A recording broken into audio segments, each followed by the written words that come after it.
Why leader player? How many of us like to be thought of as followers?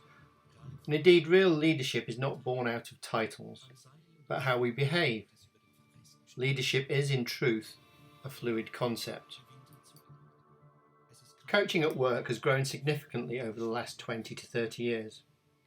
However, the coaching model at work, as opposed to sport, is actually quite different.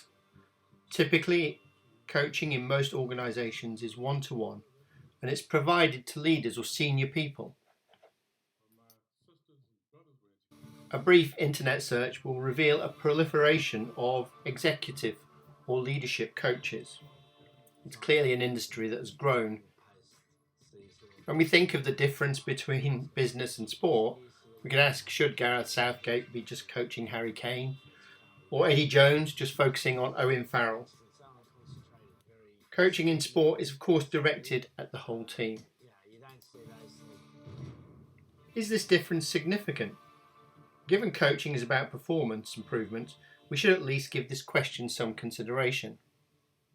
Of course, it's obvious that there seems to be an economic reason for focusing on senior people, but what are the drawbacks? I think there are two areas we can look at. Firstly, when coaching is focused purely at the senior people in an organisation, it reinforces hierarchical, status-driven organisational cultures. And these, we know, are the least suited to the complexity and rapid change of the 21st century. It may reinforce any disconnects that might have developed between senior people and those who are working for them, and it may also impact staff engagement. However, there's another salutary lesson from sport, and it comes when we look at something that happened a few years ago with the Dutch national men's hockey team. The team changed head coaches. The outgoing coach was quite directive, task-driven. The incoming coach was quite different. He was more focused on providing the framework and the vision and giving more accountability to the players.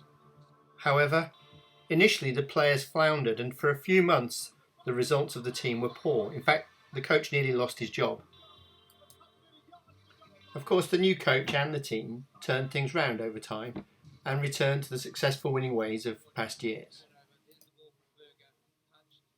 It reinforces the issue of needing to look at things holistically, needing to look at not just the leaders, but the players, the team, the organisation as a whole, and to consider the impact that any changes might have on the whole.